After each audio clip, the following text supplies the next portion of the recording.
Hey guys, welcome to another video. Welcome to another Canva tutorial, and in this one I'm gonna be showing you how you can change the background the background color.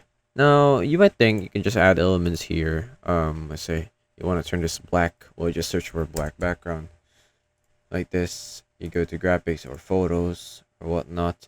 So let's say graphics, because you just want it to be plain black, so you just put it there and then you just extend it until it fills the entire space.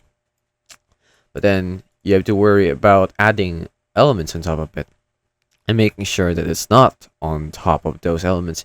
Now, just an easy way for you to do that is just to click on the background itself and just click on this one, which changes the background color into the color that you want. And you even have the choice to choose the color that you like and even turn it gradient, for instance, like this one.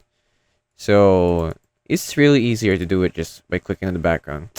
It's that simple. I hope this video helped you, and I'll see you in the next one. Thanks for watching.